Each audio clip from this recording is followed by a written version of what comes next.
देख रहे हैं आप और मैं हूं आपके साथ ज्योति सांगवान। जून का महीना और तपतपाती गर्मी राजधानी दिल्ली और लखनऊ को इस गर्मी के मौसम ने मानो बर्बाद कर दिया। वो दर्द दिया जिसे ताउम्र लोग नहीं भूल पाएंगे। दिल्ली के मालवीय नगर के एक होटल में लगी आग ने एक नहीं, दो नहीं, तीन नहीं बल्कि 21 लोगों को मौत की नींद सुला दिया। एक अग्निकांड दिल्ली और हरियाणा को जिंदगी भर का दर्द दे गया। इस अग्निकांड में हरियाणा का एक परिवार पूरी तरह से खत्म हो गया, तो दिल्ली में हुए हादसे में हर किसी की रूह को मानो कपा दिया। दिल्ली अग्निकांड अभी पूरी तरह से ठंडा नहीं हुआ था कि यूपी की राजधानी लखनऊ में ऐसा ही मंजर देखा गया। लखनऊ की एक इमारत में लगी आग में 15 लोगों की मौत हो गई। इस हादसे ने दिल्ली की तरह ही कई परिवारों को जिंदगी भर का दर्द दे दिया। लेकिन सवाल ये उठता है कि इन हादसों से हम सीखते क्या हैं, क्या सबक लेते हैं, क्यों एक के बाद एक अग्निकांड होते जा रहे हैं। सबसे महत्वपूर्ण सवाल ये कि इन हादसों से हरियाणा ने सबक क्या लिया है। हरियाणा इतने बड़े हादसों से क्या वाकई निपटने के लिए तैयार है, सवाल ये भी उठता है। यूपी की राजधानी लखनऊ की हम बात कर रहे हैं, जहां पूरी सरकार यूपी की जहां से चलती है, उसी लखनऊ में सोमवार के दिन वो हुआ जिसकी किसी ने कभी कल्पना नहीं की थी। एक बिल्डिंग में इतनी भीषण आग लगी कि किसी को बचने का मौका नहीं मिल पाया, न बचाने का मौका मिला। अग्निकांड में एक या दो नहीं बल्कि 15 लोगों की मौत हो गई। आखिर की ये अग्निकांड हुआ कैसे, हादसे के लिए जिम्मेदार कौन है, देखिए हमारी इस रिपोर्ट में। लखनऊ के अलीगंज का काला सोमवार, कोचिंग में चीखें, बाहर मातम और शोर, भविष्य की फैक्ट्री में मौत। लखनऊ के अलीगंज इलाके में सोमवार की दोपहर सब कुछ सामान्य था। कोचिंग में छात्र क्लास के लिए आए हुए थे और वो अपने भविष्य की तैयारी में जुटे हुए थे। तभी अचानक इमारत में आग भड़क उठी। कुछ ही मिनटों में धुआं फैल गया और अफरा तफरी मच गई। प्रत्यक्षदर्शियों के मुताबिक आग इतनी तेजी से फैली कि छात्रों को संभलने का मौका तक नहीं मिला। किसी ने खिड़की की तरफ दौड़ लगाई, किसी ने सीढ़ियां तलाशी और कई छात्र जान बचाने के लिए ऊपर से नीचे कूद गए। बाहर खड़े लोग हाथ फैलाकर उन्हें बचाने की कोशिश कर रहे थे। लेकिन सबसे दर्दनाक कहानी उन छात्रों की है जिन्होंने खुद को बाथरूम में बंद कर लिया। उन्हें लगा कि धुएं और आग से बचने का यही सुरक्षित रास्ता है, मगर बंद जगह में भरता धुआं उनकी सांसों पर भारी पड़ गया। जब तक राहत टीमें वहां पहुंची बहुत देर हो चुकी थी। बाथरूम बना आखिरी पनाहगाह। धुएं से बचने बाथरूम में छिपे, दम घुटने से गई कई जिंदगियां। कुछ छात्र खिड़कियों से कूदे, कई घायल अस्पताल में भर्ती। 15 लोगों की मौत की पुष्टि। आग की वजह को लेकर शुरुआती जानकारी में फिलहाल कुछ भी साफ नहीं है। हालांकि वास्तविक कारण का पता जांच के बाद ही चलेगा। फिलहाल फॉरेंसिक और तकनीकी टीमें हर पहलू की जांच में जुटी हुई हैं। घटना के बाद दमकल विभाग की कई गाड़ियां मौके पर पहुंची। पुलिस प्रशासन और राहत दलों ने इमारत के भीतर फंसे लोगों को निकालने के लिए घंटों अभियान चलाया।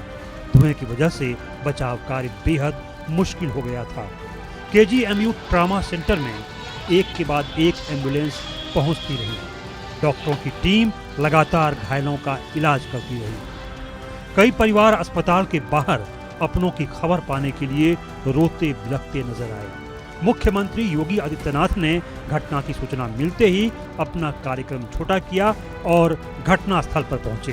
उन्होंने अस्पताल जाकर घायलों का हाल जाना और मृतकों के परिजनों के लिए आर्थिक सहायता का ऐलान भी किया। साथ ही पूरे मामले की जांच के आदेश भी दिए। घटना बहुत ही दुखद है, भयावह थी और 15 बच्चे हताहत हुए हैं और रात में पोस्टमार्टम की व्यवस्था की जा रही है। टीमें बना दी गई हैं और जो घायल हैं उनका अच्छे से अच्छा इलाज हो रहा है। हम लोगों ने स्वयं घायलों से बात किया है। एक अधिक घायल है, उसकी अधिक चोट है, गिरने से पेट में एंगल लग गया है, उनका ऑपरेशन चल रहा है, तत्काल ऑपरेशन हो रहा है। और इस घटना से मन बहुत मेरा दुखी है। पूरी सरकार पीड़ितों के साथ खड़ी है। प्रधानमंत्री नरेंद्र मोदी सहित कई राजनेताओं ने हादसे पर दुख जताया है। अब सवाल ये है कि क्या इमारत में पर्याप्त अग्नि सुरक्षा इंतजाम थे और अगर नहीं थे तो इसकी जिम्मेदारी किसकी है? इन 15 मौतों के साथ सिर्फ 15 जिंदगियां नहीं गई हैं, कई परिवारों के सपने टूट गए हैं। किसी माँ का बेटा नहीं लौटा, किसी पिता की उम्मीद बुझ गई। कोचिंग की उस क्लास में कई आंखें हमेशा के लिए बंद हो गई, कई माता पिताओं की उम्मीदें हमेशा के लिए खत्म हो गई। आग सिर्फ एक इमारत को नहीं जलाती, कभी कभी वह उन सपनों को भी राख कर देती है जिन्हें पूरा करने के लिए पूरा परिवार अपनी जिंदगी दांव पर लगा देता है। लखनऊ की यह त्रासदी सिर्फ एक हादसा नहीं बल्कि एक चेतावनी है कि सुरक्षा के बिना शिक्षा के मंदिर भी मौत के जाल बन सकते हैं। जरूरत इससे सबक लेने की है। Bureau report, India news. तो लखनऊ का लाक्षागृह 2014 में इमारत को कमर्शियल बनाया गया था। रिहायशी इलाके में थी लेकिन कमर्शियल इसे बना दिया गया था। नगर निगम 2022 से कमर्शियल टैक्स भी वसूल रहा था।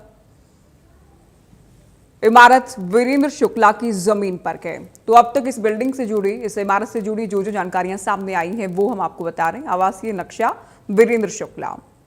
तो लाक्षागृह किस तरह से बिल्डिंग बनी वो भी आपको रिपोर्ट में हमने विस्तार से दिखाया।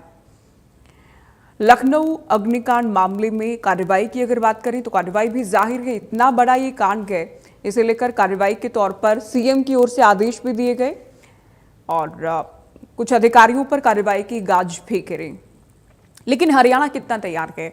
हम कभी नहीं चाहेंगे हरियाणा में क्या, देश में क्या या विश्व में कहीं भी इस तरह के अग्निकांड पेश आए।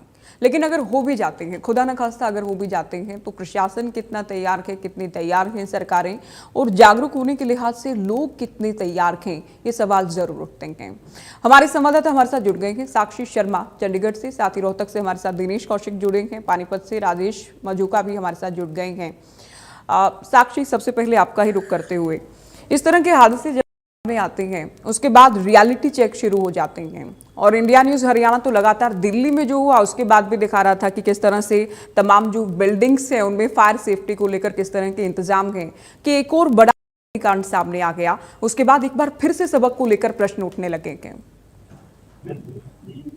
बिल्कुल, देखिए ज्योति, न सिर्फ दिल्ली बल्कि रोहतक पे भी पिछले दिनों हमने जिस तरह से एक बहुत बड़ा शू फैक्ट्री में जो अग्निकांड देखा, इससे पहले चंडीगढ़ में भी इस तरह के इंसिडेंट्स हुए हैं।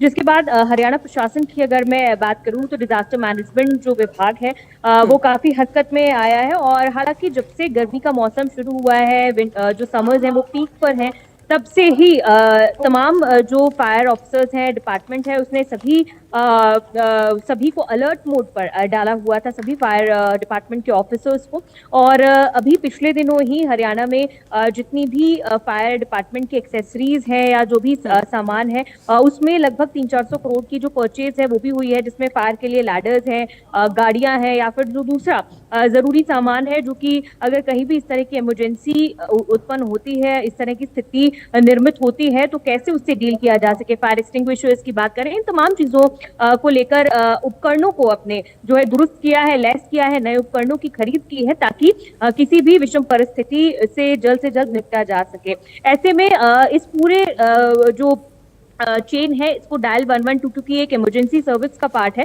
तो इस इमरजेंसी सर्विस को डायल 112 के माध्यम से भी जोड़ा है। अगर किसी भी तरह की आगजनी की घटना होती है तो डायल 112 के माध्यम से, इस इमरजेंसी नंबर के माध्यम से भी इसकी सूचना जो है तक, विभाग तक या जिम्मेदारों तक पहुंचाई जा सकती है। और ऐसे में इसका जो पूरा रिस्पांस टाइम है वो भी विभाग की तरफ से मॉनिटर किया जाता है कि कितनी देर में कॉल आई, कितनी देर में फायर वाहन जो है, अग्निशमन वाहन जो है वो वहां तक पहुंचा और आग पर काबू पाने में कितना समय लगा। इन तमाम चीजों का जो रिस्पांस टाइम है उसे भी जो डिपार्टमेंट है बहुत डीपली उनकी तरफ से मॉनिटर किया जाता है। वही दूसरी बात, एक बहुत जरूरी बात ये भी है, जिस तरह लखनऊ में हमने घटनाक्रम देखा, तो ऐसे में चाहे कोई पीजी, जो विभाग ने एक बहुत बड़ा फैसला लिया है कि जो कोई भी अगर बिल्डिंग बनती है, बिल्डिंग प्लान की जो एनओसीज मिलती हैं उस परमिशन को बहुत ज्यादा स्ट्रिक्ट कर दिया है। बहुत आसानी से फायर सेफ्टी के मेजर्स को लेकर एनओसी जो है वो बिल्डिंग्स को नहीं मिल रही है।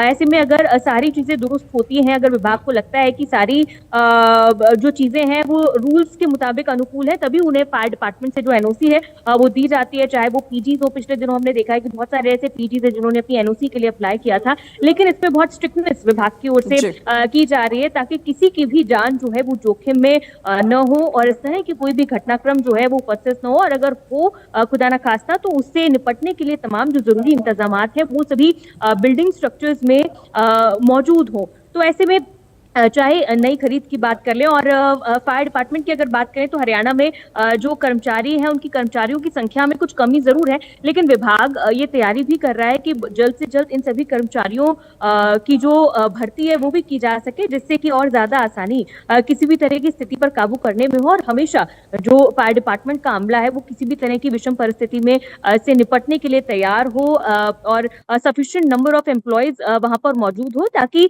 तुरंत मौके पर पहुंचकर लोगों की जान बचाई जा सके और किसी भी तरह की विषम परिस्थिति हो, विपरीत परिस्थिति हो, उससे निपटने के लिए जो एहतियात है वो पूरे तौर पर मौजूद हो। तो हरियाणा की अगर बात करें, कुछ देर पहले हम मौखिक रूप से जो डिपार्टमेंट की एसीएस है सुमिता मिश्रा, उनसे भी बातचीत कर रहे थे और इन तमाम चीजों को लेकर उनसे भी बातचीत हो रही है। उन्होंने भी ये बताया कि हरियाणा के सभी जो डिपार्टमेंट है, फायर डिपार्टमेंट है, वो इस वक्त अलर्ट मोड पे है और सभी जिलों में भी, हर डिस्ट्रिक्ट में भी जो इकाइयां हैं उन्हें भी अलर्ट मोड पर डाला हुआ है कि अगर किसी भी तरह की स्थिति होती है तो उससे निपटने के लिए अपने सारे उपकरणों को लैस रखें, तैयार रखें, उनकी चेकिंग करते रहें कि वो समय पर ऐसा ना हो कि क्योंकि उपकरण है, मशीनरीज है, समय पर अगर वो काम ना करे तो ऐसे में सभी मशीनरीज को दुरुस्त रखने के जो निर्देश हैं वो भी हरियाणा सरकार की ओर से जो डिजास्टर मैनेजमेंट डिपार्टमेंट है, इमरजेंसी सर्विसेज है, उनकी तरफ से सभी को ये निर्देश भी दिए जा चुके हैं। तो सख्ताई भी बढ़ती जा रही है, जल्द ही जल्द कर्मचारियों की भर्ती भी होगी, नए उपकरणों की खरीद भी की जा चुकी है। तो ऐसे में अलर्ट मोड पर पूरी तरह से हरियाणा सरकार जो है वो इस तरह की फायर इंस्टेंसेस को लेकर बना हुआ है। बिल्कुल साक्षी, देखिए गर्मी में इस तरह के मामले ज्यादा हो जाते हैं। शुरुआती तौर पर एनओसी दिए जाने से जुड़ी लापरवाही भी कई बार हैं और बिल्डिंग्स में, रिहायशी एरिया में किस तरह से, कमर्शियल बिल्डिंग कितने फ्लोर की आपको मंजूरी है, कितने फ्लोर आप बनाते हैं, दरवाजे कितने हैं, उसके बाद अगर आग लग जाती है उसको लेकर क्या इंतजाम है, अलग अलग स्टेज को लेकर ढेर सारे प्रश्न हैं। दिनेश, रोहतक की आपसे बात कर लेंगे। रोहतक में किस तरह के इंतजाम, क्योंकि इस तरह की घटनाएं भले ही एक शहर, एक कस्बे या एक राजधानी से सामने आती हैं, लेकिन देश भर में उसको लेकर चर्चाएं तेज हो जाती हैं कि क्यों ऐसे अग्निकांड सामने आ रहे हैं, और अगर किसी भी इलाके में आ जाते हैं सामने तो कितना तैयार है सिस्टम एहतियातन तौर पर। तो रोहतक में कितनी तैयार है? देखिए, अगर हम पिछले 2 महीने की बात करें तो दिल्ली, लखनऊ और रोहतक में जो आग जैसी घटना हुई है, आग लगी है, उसके कारण कई लोगों की जान गई है। इससे पहले आगजनी जरूर हुई थी, आग जरूर लगी थी कहीं ना कहीं, लेकिन जान का कहीं ना कहीं बचाव जरूर रह जाता था। यदि हम रोहतक की बात करें तो पिछले 15 दिनों में 4 बार आग लगने की घटनाएं हुई है। हालांकि 3 लोगों की मौत भी हुई है और ऐसे में प्रशासन पर जो सवालिया निशान खड़े हो रहे हैं वो भी काफी है। यदि फायर स्टेशन की, फायर ब्रिगेड की बात करें तो करीबन 2 महीने तक जो कर्मचारी है वो स्ट्राइक पर बैठे रहे। जो कर्मचारियों की जो संख्या है वो पर्याप्त नहीं है, इसके अलावा गाड़ियों की जो संख्या है वो पर्याप्त नहीं है।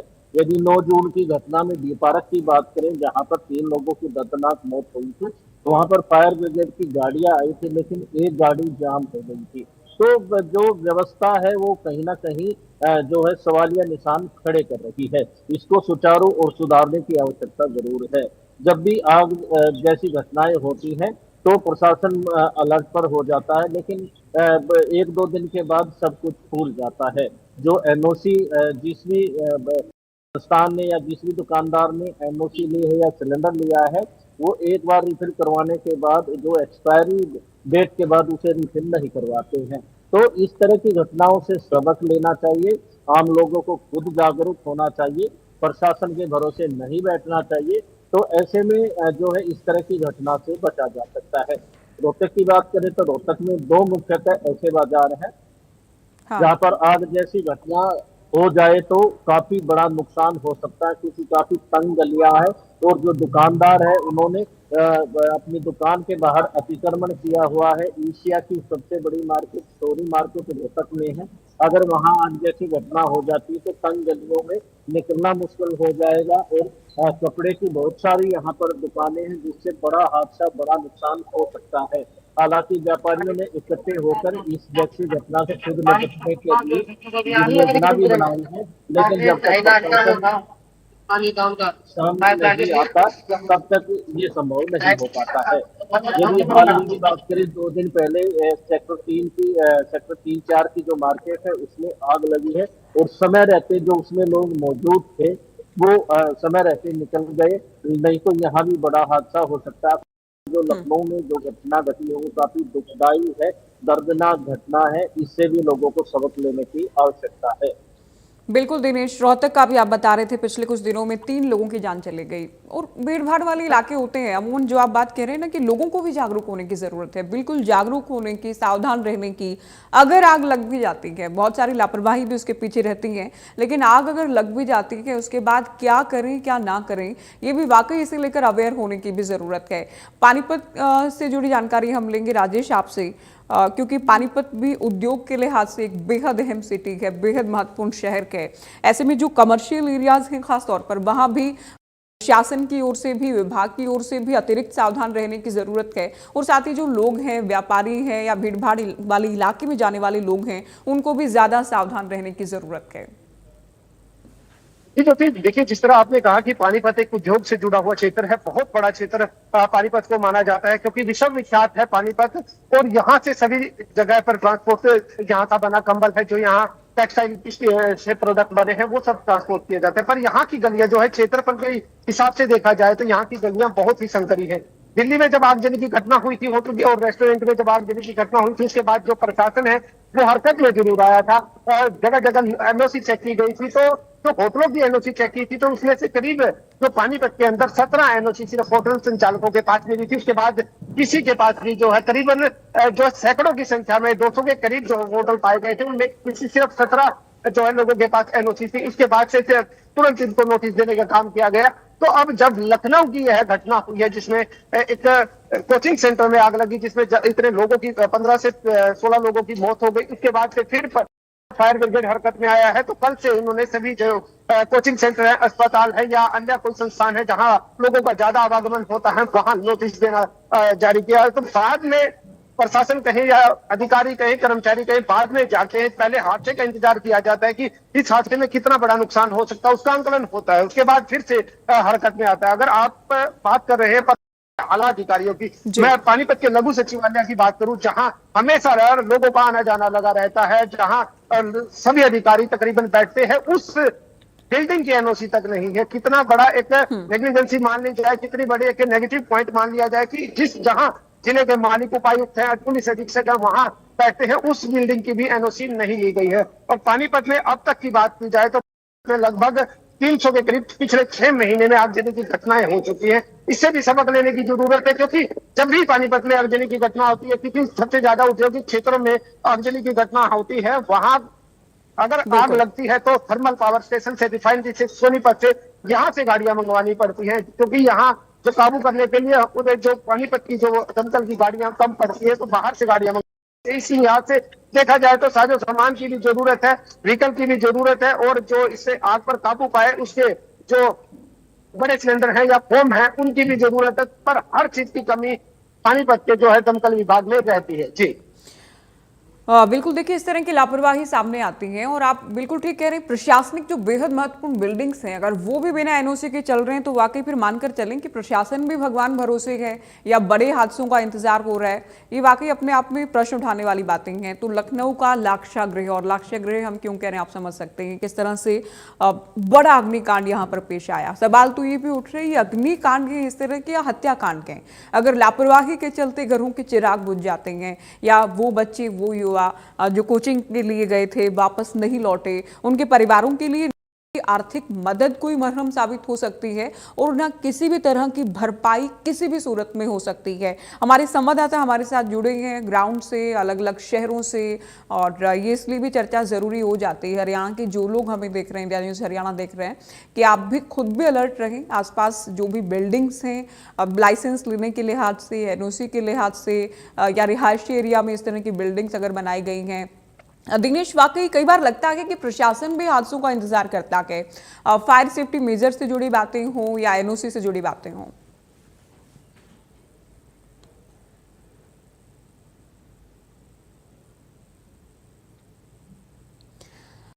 साथ ग्राफिक्स के जरिए हम आपको ये भी बता रहे हैं कि लखनऊ में अब तक क्या क्या कार्रवाई हुई है। खबर ये भी है कि ध्वस्तीकरण होना था, बिल्डिंग को गिराया जाना था, लेकिन अधिकारियों की मिलीभगत के चलते या रिश्वत के चलते किसी तरह की जो भी तमाम चीजें रही, उसके बाद अब ये अग्निकांड सामने आता है, जिसके बाद कार्रवाई के तौर पर कुछ अधिकारी निलंबित कर दिए जाते हैं, निलंबन की गाज गिरती है। लेकिन सवाल ये कि क्यों इस तरह के अग्निकांड का या इस तरह के हादसों का होता है जो कई कई लोगों की जिंदगियां लील देता है।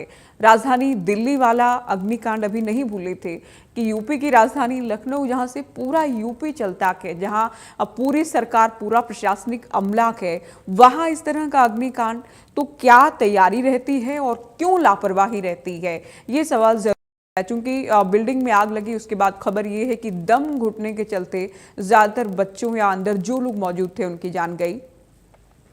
राजेश हमारे संवाददाता पानीपत से हमें जानकारी दे रहे हैं। राजेश, जो आप बता रहे हैं कि बिना एनओसी के जो बेहद महत्वपूर्ण प्रशासनिक बिल्डिंग्स हैं वो भी चल रही हैं, तो जैसा कि हम दिनेश के साथ भी बात कर रहे थे कि बड़े हादसों का इंतजार होता है कि कोई हादसा हो जाता है, अग्निकांड हो जाता है, कि उसके बाद जाग जाते हैं, कुछ दिन के लिए उस पर चर्चा हो जाती है, उसके बाद रियलिटी चेक किए जाते हैं, फिजिकल वेरिफिकेशन होती है और उसके बाद हालात वहीं ढाक के तीन पात।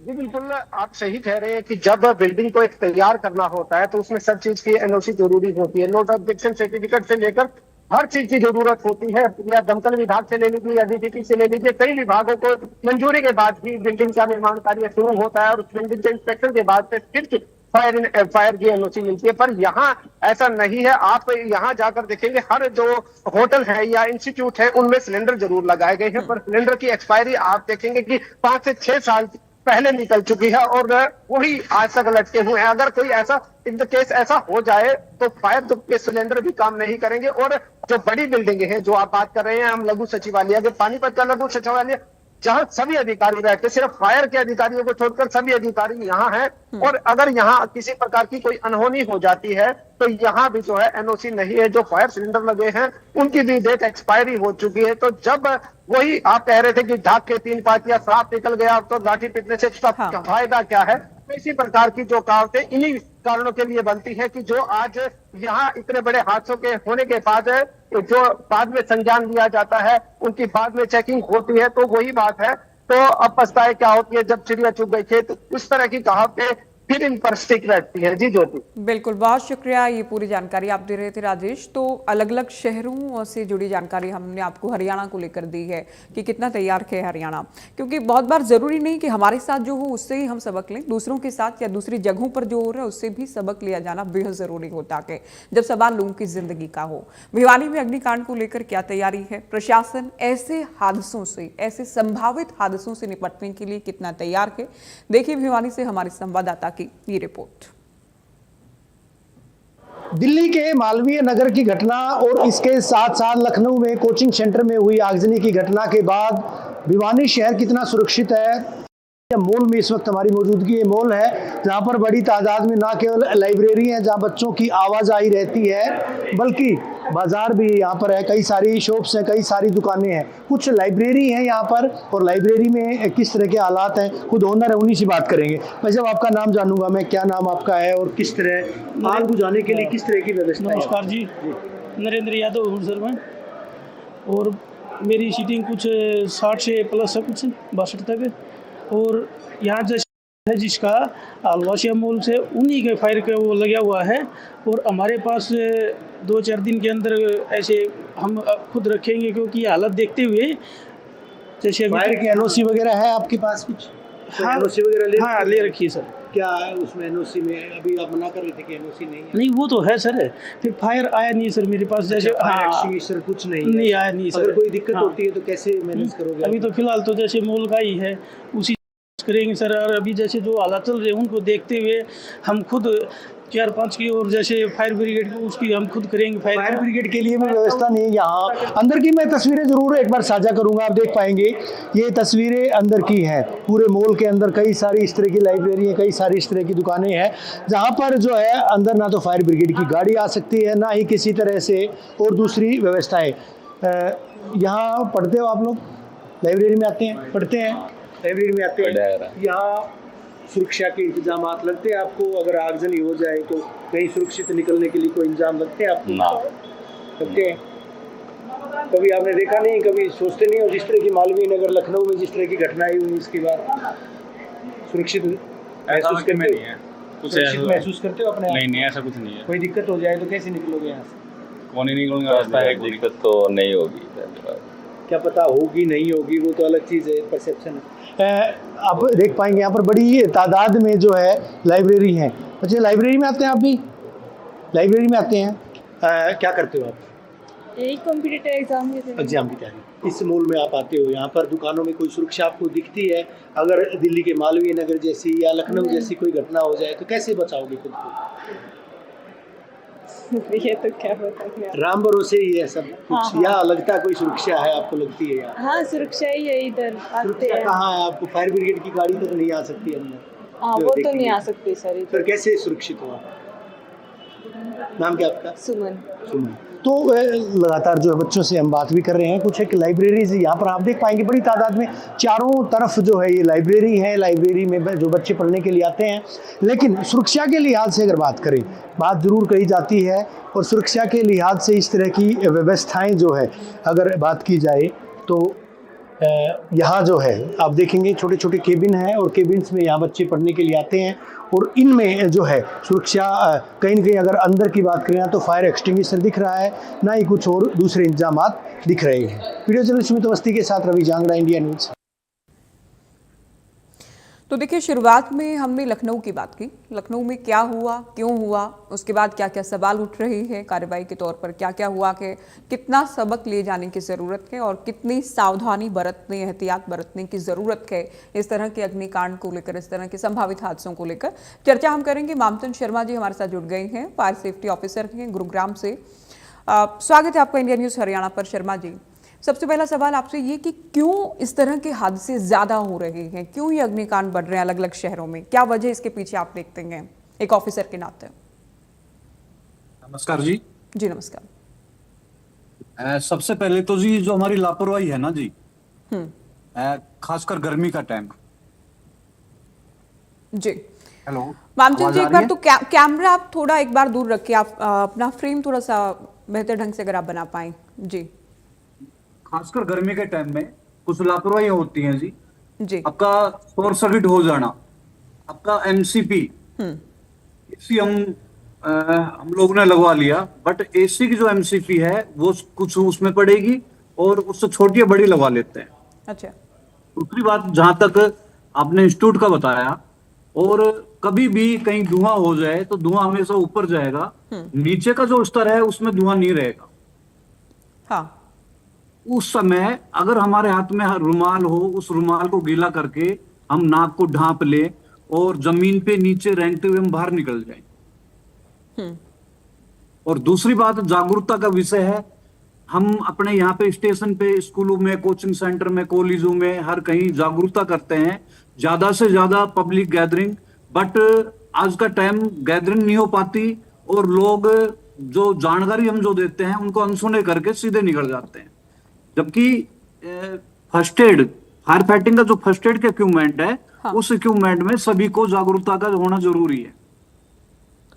ठीक है, लोग जागरूक कहें, आप ये कह रहे हैं जागरूक रहें, और ये बहुत ज़रूरी भी है, क्योंकि अगर आग लग जाती है उसके बाद खुद को कैसे बचाना है, जो आप कह रहे हैं ना धुआं ऊपर जाता है, बहुत बार ये भी खबरें सामने आती हैं कि लोग खुद को बचाने के लिए बिल्डिंग के ऊपरी हिस्से पर जाते हैं, कि फर्स्ट फ्लोर पर लगी है, सेकंड फ्लोर पर जाने का प्रयास करते हैं, टेरिस पर जाने का प्रयास करते हैं, या फिर वॉशरूम में भी कुछ बच्चों ने खुद को बंद कर लिया, तो ये भी घातक साबित होता है। ये मानना है, जिस बिल्डिंग में हम एंट्री करेंगे उस बिल्डिंग में आप वापसी का रास्ता जरूर देख ले। हाँ, हो सकता है कहीं भी कुछ इंसिडेंट हो जाए और हड़बड़ाहट में हम वो रास्ता ना मिल पाए, तो जब भी हम बिल्डिंग के अंदर कहीं भी एंट्री करें तो एंट्री के दौरान ये जरूर देख लें हम इस रास्ते से सेफ निकल आएंगे। बिल्कुल। तो फायर एग्जिट तो होना ही होना चाहिए किसी भी बिल्डिंग में। जी होता है जी, सब कहीं होता है, बकायदा साइनेज भी लिखा हुआ होता है। आप कहीं भी जाएंगे जी, आप क्राउड में जाएंगे, हॉस्पिटल हो गया, सिनेमा हॉल हो गया, कहीं भी जाएंगे आपको साइनेज मिलेगा। बिल्कुल। साथ ही बहुत सारी चीजें ये भी कि लिफ्ट का इस्तेमाल ना करें, ऐसे में सीढ़ियों से आप आएं, ये भी बहुत जरूरी है कि लिफ्ट अगर रुक जाती है, धुआं उसमें भर जाता है, तो बहुत ज्यादा जानी नुकसान होने का आप कह सकते हैं संभावना बढ़ जाती है। शर्मा जी। मैम सबसे बड़ी बात तो लिफ्ट का भी यूज ना करे, बट ये 100% है जी, जेब में रुमाल तो होता ही होता है सभी के, हाँ या कोई वैसा कपड़ा मिल जाए, आप गीला रुमाल करके नाक को ढांप ले और जमीन पे रेंगते हुए नीचे निकल जाएंगे। अच्छा। वो जो गीला कपड़ा है, वो जो भी धुआं का कार्बन आएगा, वो जो गीला कपड़ा है वो ऊपर के ऊपर सूंघ लेगा और हमें अंदर तक धुआं नहीं जाने देगा। तो धुएं से या दम घुटने से ज्यादा मौत होती है, जलने से तो जाहिर है, देखिए कितना दर्दनाक है कहना और सुनना भी कि जिंदा जलने से लोगों के इस तरह के अग्निकांड में मौत हो जाती है या दम घुटने से मौत हो जाती है। जो अभी लखनऊ वाला मामला है, कुछ लोग सोचते हैं कि कमरे में खुद को बंद कर लेते हैं या वॉशरूम में बंद कर लेते हैं, लेकिन आग को और धुएं को तो आना ही आना है, उनको बचा पाना या रेस्क्यू कर पाना भी और ज्यादा मुश्किल हो जाता होगा दमकल कर्मियों के लिए। देखो जी, जहां तक है ना, मेरा मानना है कोचिंग सेंटर वगैरह ये हैं, इनमें रस्से डाल के और छोटी छोटी गांठें बना के एक लैडर टाइप की बन जाते हैं। पहले भी एक हादसा हुआ था, सूरत में भी हुआ था, है ना जी। और ये फर्स्ट एड के तौर पे हम कर सकते हैं। और जहां तक का धुआं का है, धुआं अगर हमें नाक के द्वारा हमने अगर ले लिया तो फेफड़े हमारे बिल्कुल चोक हो जाएंगे, जैसे साइलेंसर होता है बाइक का, ऐसे चोक हो जाएंगे और हमारी डेथ हो जाएगी। अभी लखनऊ वाला जो अग्निकांड है, इसमें भी खबरें ये थी कि दमकल के सामने भी बहुत चैलेंज थे कि पूरी बिल्डिंग में धुआं हो चुका था, कैसे अंदर जाया जाए या कैसे लोगों को बचाया जाए, उसके लिए भी काफी मुश्किलात उठानी पड़ी। और शायद ये भी वजह है कि कैजुअलिटी काफी ज्यादा रही। मेन तो जी एग्जिट का है ना, और जहां तक धुआं का वो है, जैसे फायर सर्विस जाएगी तो BA सेट कम यूज करते हैं जी। ब्रीदिंग अपरेट्स हमारे पास होता है और हम फिर उसका यूज करते हैं। अच्छा, गर्मियों में इस तरह के मामले ज्यादा बढ़ जाते हैं, जिसमें एसी वाली भी अगर हम बात करते हैं, शुरुआत में आपने जिक्र किया, एसी भी एक बहुत बड़ा फैक्टर इन दिनों देख रहे हैं कॉमन पाया जा रहा है बहुत सारे अग्निकांड से जुड़ा। मैंने आपको बताया ना, जो MCP का जो पावर सर्किट है वो उससे डाउन लगा हुआ होता है, और गर्मियों में ज्यादातर AC के शॉर्ट सर्किट होने की वजह से आग लगती है। तो इसी शॉर्ट सर्किट की वजह से आप ये बता रहे हैं कि इस तरह के अग्निकांड या इस तरह के हादसे होते हैं। अब प्रशासनिक लापरवाही आप क्या कुछ मान रहे हैं? बहुत सारे मामलों में हम देखते हैं NOC भी नहीं होती, फायर विभाग की अगर हम बात करते हैं, फायर की NOC भी नहीं होती है, या रिहायशी एरिया में बड़ी बड़ी कमर्शियल बिल्डिंग्स तैयार कर ली जाती है, लाइसेंस नहीं होता है, तो शुरुआती तौर पर लापरवाही तो सिस्टम की भी रहती है। सिस्टम की जी, जहां तक गुड़गांव का मानना है, हरियाणा का, पूरे हरियाणा का, सरकार की तरफ से एक लेटर आया हुआ है, हम लोग उनको नोटिस दे दे के सिविल कोर्ट में, SDM साहब की कोर्ट में हम नोटिस वो दे के कर रहे हैं जी। चलिए, बहुत शुक्रिया शर्मा जी, आप हमारे साथ जुड़े और तमाम बातें आपने बताई, किन किन बातों का लोगों को ध्यान रखना है, और प्रशासन भी पूरी तरह से मुस्तैद है। अलग अलग ज़िलों की हम बात कर रहे हैं, पूरे हरियाणा की हम बात करते हैं, और गुरुग्राम भी अपने आप में बेहद महत्वपूर्ण हो जाता है कि मिलेनियम सिटी है। यहाँ केवल हरियाणा के या केवल भारत के लोग नहीं रहते, बल्कि दुनिया भर के लोग यहाँ MNCs में काम करते हैं, अपने अपने काम के लिए यहाँ पर आए हैं। तो गुरुग्राम में भी लोगों का भी, साथ ही प्रशासन का भी, विभाग का भी बेहद मुस्तैद, बेहद अलर्ट रहना ज़रूरी हो जाता है। रेवाड़ी की अगर बात करें, रेवाड़ी में प्रशासन की क्या तैयारी है, प्रशासन के पास क्या बंदोबस्त है, देखिए हमारे संवाददाता की ये रिपोर्ट। दिल्ली में एक बड़ा हादसा हुआ, एक होटल में आग लगती है और 20 से ज्यादा लोगों की जान जाती है। इसके बाद कल जो लखनऊ में एक लाइब्रेरी में आग लगती है, 15 से ज्यादा बच्चों की मौत होती है। ऐसे में समझा जा सकता है कि देश में फायर सेफ्टी सिस्टम के हालात कैसे हैं। आज हम हरियाणा के रेवाड़ी मौजूद है, रेवाड़ी की ब्रास मार्केट में। रेवाड़ी की ब्रास मार्केट में सैकड़ों की संख्या में जहाँ कोचिंग सेंटर्स हैं, वहीं कई लाइब्रेरी चल रही है, तमाम सैकड़ों की संख्या में, हजारों की संख्या में यहाँ पर तमाम स्टूडेंट्स आते हैं। लेकिन फायर फाइटिंग सिस्टम के नाम पर यहाँ पर दिखावा मात्र है, उसके कोई इंतजाम नहीं है। पिछले दिनों एक हाई कोर्ट की ओर से आदेश दिए गए थे, तमाम तरह की जांच की गई थी। रेवाड़ी की ब्रास मार्केट में जब जांच की गई तो तमाम इंतजाम नहीं पाए गए थे। ऐसे में यदि कोई आगजनी की घटना होती है तो यहाँ पर भी बड़ा हादसा हो सकता है। अमूमन रेवाड़ी की ब्रास मार्केट हो या फिर अन्य जगह, अमूमन एक जैसे हालात है। पिछले दिखाऊंगा कि ये ब्रास मार्केट में आप देख सकते हैं कि जो लाइब्रेरी भी बेसमेंट में चल रही है। आप समझ सकते हैं कि बेसमेंट में एंट्री और एग्जिट दोनों होने चाहिए यदि कहीं लाइब्रेरी या कोचिंग सेंटर है, लेकिन ऐसा नहीं है। वहीं यदि फायर फाइटिंग सिस्टम की बात करें तो वो भी मौजूद नहीं है। ऐसे में समझा जा सकता है कि हालात किस कदर खराब है। पिछले दिनों भी जब दिल्ली के मालवीय नगर में हादसा हुआ, हमने तमाम रिपोर्ट्स दिखाई थी, तमाम अधिकारियों की ओर से बड़े बड़े दावे किए गए थे, कहा गया था कि व्यवस्थाओं में सुधार किया जाएगा, जिनके पास फायर एनओसी नहीं है उनके खिलाफ कड़ी कार्रवाई की जाएगी, और कहा तो यह भी गया था कि उनको सील कर दिया जाएगा। लेकिन आज तक कार्रवाई के नाम पर सिफर है और आज तक कोई कार्रवाई नहीं हुई। ऐसे में समझा जा सकता है कि रेवाड़ी प्रशासन भी किसी बड़े हादसे का इंतजार कर रहे हैं। हमारे साथ कुछ छात्र मौजूद हैं जो यहाँ लाइब्रेरीज में पढ़ते हैं लगातार, क्योंकि अपना भविष्य का निर्माण उनको करना है, भविष्य उनको बनाना, नौकरी कर रही है, लेकिन जान जोखिम में डालकर ये यहाँ पर पढ़ने को मजबूर है। क्योंकि जब हम इनसे बात कर रहे थे, इनका यही कहना था कि यहाँ पर कोई फायर फाइटिंग सिस्टम नहीं है, यदि कोई बड़ा हादसा होता है तो उसमें बड़ी नुकसान हो सकता है, कई लोगों को जान गंवानी पड़ सकती है। कुछ लोग मौजूद है, कुछ छात्र मौजूद है, उनसे जानेंगे आखिर व्यवस्था क्या है। क्या नाम है सर आपका? सोनू यादव। क्या करने आते हैं आप यहाँ? स्टडी करने आते हैं लाइब्रेरी। किस तरह के हालात हैं जब आप जाते हैं, क्योंकि आपने मालवीय नगर की घटना देखी, अब लखनऊ में एक लाइब्रेरी में मौत हुई है। सर सेफ्टी के लेके तो बिल्कुल जीरो है, कुछ भी नहीं है सेफ्टी वगैरह। तो कोर्ट का भी आदेश है, फिर भी कोई ना तो कोई कार्रवाई हुई है एक भी लाइब्रेरी वगैरह पे, और प्रशासन भी ढिला ही है। आपने वहां पे देखा फायर फाइटिंग सिस्टम है कुछ जब जहाँ पे पढ़ते हैं? नहीं, कुछ एक भी लाइब्रेरी में कुछ भी नहीं मिलेगा आपको, बेशक जाके चेक कर सकते हो बकायदा। एक भी लाइब्रेरी वगैरह में, लाइब्रेरी छोड़ो, कोचिंग वगैरह में भी कुछ भी आपको फायर से सेफ्टी। एक लाइब्रेरी में कितने बच्चे अमूमन जब पढ़ते होंगे, आप लोग भी जाते हैं, तो कितने लोग मौजूद होते हैं? 80 से 100 बच्चे होते हैं एक लाइब्रेरी में, मतलब 2 रूम होते हैं, एक रूम में 40 से 50 बच्चे होते हैं। तो यदि जिस तरह से होटल्स में आग लगती है और अभी लखनऊ के लाइब्रेरी में आग लगने के बाद कई लोग मरते हैं, क्या यहाँ पर भी इस तरह का यदि कोई घटना होती है तो बड़ा हादसा हो सकता है? हाँ जी, बिल्कुल हो सकता है बड़ा हादसा। और 2-3 साल पहले इसमें ये एक यूनिक था शायद नाम लाइब्रेरी का, उसमें आग भी लगी थी और कोई जान माल की हानि तो नहीं हुई, पर फर्नीचर वगैरह तो जल गया। अभी 2-3 साल पहले की घटना है। देखिए किस तरह से इन लोगों का यही कहना है कि जिस तरह से वहां पर घटनाएं हुई है, दुर्घटनाएं हुई है, बड़े हादसे में कई लोगों को अपनी जान गंवानी पड़ी है। रेवाड़ी में कभी भी ऐसा हादसा हो सकता है, क्योंकि कोचिंग सेंटर्स हो या फिर लाइब्रेरी, सैकड़ों की संख्या में लोग पढ़ाई कर रहे हैं, लेकिन फायर फाइटिंग सिस्टम के नाम पर जिस तरह से उन्होंने बताया कुछ भी नहीं है। यदि कोई भी आग लगती है तो कई जान जा सकती है, बड़ा हादसा हो सकता है, लेकिन सवाल यही है आखिर इसका जिम्मेदार कौन है।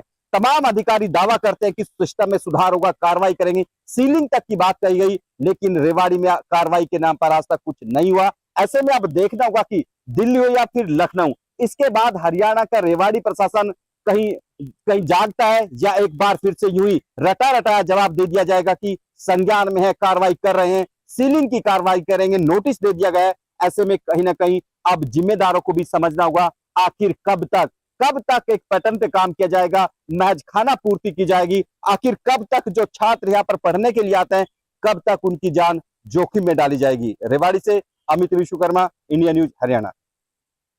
रेवाड़ी से हमारे संवाददाता आपको ये रिपोर्ट दिखा रहे थे। देखिए इस तरह के अग्निकांड ना हो, हम खुद भी ये दुआ करते हैं, इस बात को लेकर कामना करते हैं, लेकिन कभी भी कुछ भी संभव है। और ख़ास तौर पर गर्मी के मौसम में इस तरह के मामले लगातार सामने आ रहे हैं। राजधानी दिल्ली में हमने देखा, मालवीय नगर में जो हुआ, उत्तर प्रदेश में लखनऊ में जो हुआ, तो इनसे वाकई सबक लेने की ज़रूरत है। विभाग को भी, प्रशासन को भी, आम लोगों को भी सावधान रहने की ज़रूरत है। ऐसे में हरियाणा कितना तैयार है ये हमने आपको अलग अलग जगहों से दिखाया कि लखनऊ में क्या हुआ, किस तरह से लोगों के अंदर, उनमें से ज़्यादातर युवा थे जिनकी जान चली गई। उसके बाद एक्शन के नाम पर क्या हुआ है, क्या क्या लापरवाहियां सामने आई हैं और किस तरह से एसआईटी का गठन हो गया के पीएम की ओर से भी ट्वीट कर, पीएम की ओर से भी सोशल मीडिया पर दरअसल पोस्ट करते हुए जिन लोगों की जान गई है उनके परिजनों के लिए संवेदनाएं प्रकट की गई हैं। जो लोग घायल हैं उनके शीघ्र स्वस्थ होने की कामना की गई है और कुछ अधिकारियों पर भी निलंबन की गाज गिरी है। कुल मिलाकर जांच जारी है, लेकिन बहुत ज़रूरी ये है कि लोग भी सावधान रहें कि आग अगर लग जाती है तो आपको क्या करना है, किन किन बातों का आपको ध्यान रखना है। और उससे पहले की भी अगर हम बात करें, जो तमाम बिल्डिंग्स जिनमें फायर एनओसी नहीं है, फायर सेफ्टी से जुड़े मेजर्स नहीं है या फायर एग्जिट नहीं है तमाम बड़ी बिल्डिंग्स में, तो पहले खुद भी सावधान होने की ज़रूरत है और प्रशासन की ओर से भी वेरिफिकेशन किए जाने की, एक्शन लिए जाने की वाकई इस वक्त बड़ी दरकार है। चलिए फिलहाल दीजिए इजाजत, नमस्कार।